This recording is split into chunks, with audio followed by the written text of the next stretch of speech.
Ég valdi að taka annað flug Breiðabliks af því að það var eiginlega tvennum ástæðum. Mér fannst mjög mikilvægt að velja rétt, stórt félag, líka ekkert sérstaklega vel við Breiðablik, en ég sá fyrir mig þegar það var stórt félag, annar flokkurinn hafði ekki unnið Íslandsmeistaratitil í 10 ár. Þarna sá ég bara, ok, ég vinn Íslandsmeistaratitilinn hérna núna og þá fæ ég tækifæri að taka við meistaraflokknum haustið. Það leit þannig út að það yrði þjálfaraskipti þarna eftir ár. Ég sá það bara fyrir mér að ég myndi gera þetta og fengi Breiðablik. Og ég þjálfa annar flokk Breiðabliks þarna þetta ár og við verðum Íslandsmeistarar og það verða þjálfaraskipti í meistaraflokknum. Þá svona var ég að reyna að koma mér inn á fund og reyna að láta alla fatta að ég ætti að taka þarna við meistaraflokki, sko.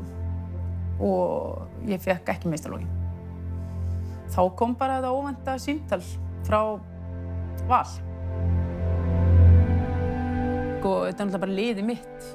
Það að eiga möguleikann á að fara inn í draumastarfið og þjálfa mína leikmenn í meistaraflokki hérna, það var bara aldrei. Og ég vissi nákvæmlega hvaða tengingu ég hafði við leikmennina. Þegar hún kemur síðan að þjálfa okkur í meistaraflokki 2003, þá varð allt bara eins og átt að vera. Við og Beta í meistaraflokk, hvað getur stoppað okkur? Sýnin var bara mjög skýr strax og það var bara við ætlum að vinna og við ætlum að vinna allt. Það var engin afsláttur á neinu. Fyrir mér er ótrúlega mikilvægt að búa til félagsmenn.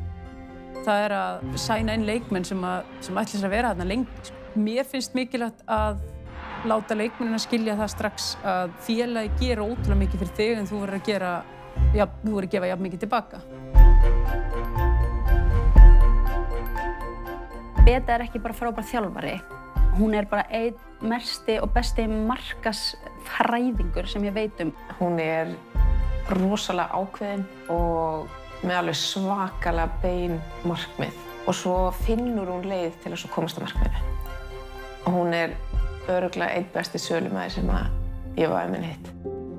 Stelpurnar í Valsliðinu hafa sett sér skýrt takmark fyrir sumarið. Þær ætla að fá fleiri áhorfendur heldur en karlaliðið á leiki sína í sumar. Til þess að gera það fóru þær út í skemmtilega auglýsingaherferð fyrir leikinn í dag gegn KR-ingum.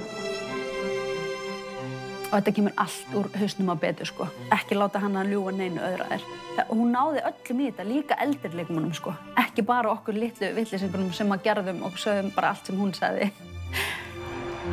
Sko, á þeim tíma sem hún var hérna heima, og annaðhvort dýrkaði fólk hana eða hata hana. Það var ekkert grátt svæði. Þannig er kannski svolítið hennar karakter, en ég held líka að þetta hatur, ég nota það orð, hafi sprottið upp á öfund. Því að hún var að gera hluti sem öðrum langaði kannski að gera, en fundu ekki klukkutímana í sólarhringnum til þess að framkvæma og höfðu ekki þessa sköpunargáfu og eldmóð sem hún hafði. Að fara í stríð við Betu, það er eitthvað sem ég mæla ekki með. Ég man eftir ég vorum einhvern tímann að rífast mörkin, það voru bara, við vorum að æfa á sama tíma meistaralöku kalla, það er bara 2 stór mörk, 2 meistaralokkar og Beta bara ná í stóra markið, en þeir eru að ná í hitt, mér er alveg sama, ná í stóra markið en núna. Að Willum er algjörlega ólöstuðum, þá er hann örugglega, já, bara, þú veist, auðvitað, harður í hornataka eins og Beta og þar með hófust kapparæðurnar miklu, oh my god. Það var eiginlega ekki hægt að greina orð, það voru aðalega bara öskur. En ég man ekki betur en að Willum hafi bara látið okkur fá bæði stóru mörkin og á endanum, en glætan, hún var að fara að gefa sig. Þetta líka mótaði allan að mig bara sem persónu, skilurðu, að sjá hana bara að ekki gefa sig. Af hverju ættu við ekki eiga rétt á því, við erum líka meistaraflokkur. Þetta eru þessi litlu atriði sem að gerðu Val og kvennalið Vals að betra liði og besta liði Íslands á þessum tíma og þá þurftu hinliðan að fara að elta, bæði elta, þú veist, umhverfi og aðstæðurnar og þjálfunina. Valsstúlkur tryggðu sér í dag Íslandsmeistaratitilinn í knattspyrnu kvenna á heimavelli. Þær eru taplausar eftir 13 leiki í deildinni. Við spilum frábærlega og eigum þetta bara fyllilega skilið, finnst mér. Svona ef maður horfir á liðið í sumar, ef það er eitthvað eitt sem mér finnst einkenna þá er það mikið leikgleði og svona samstaða í hópnum. Já, ég er sammála því. Við lögðum upp með það fyrir tímabil. Við vissum að við þurftum að gera eitthvað sem við höfum ekki gert áður og við höfum lagt rosalega mikið í þessu samheldni og leikgleði og ég held að allir séu það. Ítu meistar. Þetta er þessi ágæti veggur, þetta. Já. Það sem að þetta eru eiginlega bara svona 2 tímabil. 86, 8 og 9 og svo gerist ekkert fyrir en þú tekur við.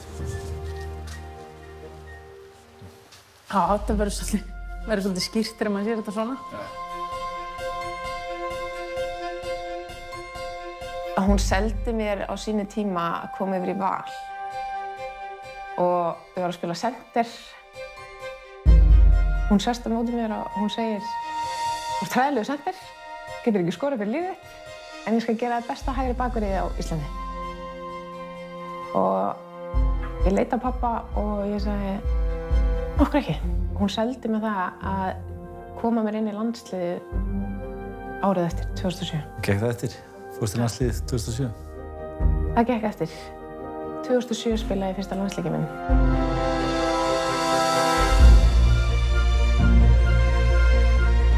Þú þarft ekki að vera taktískt frábær þjálfari til þess að fá lið til svona árangri.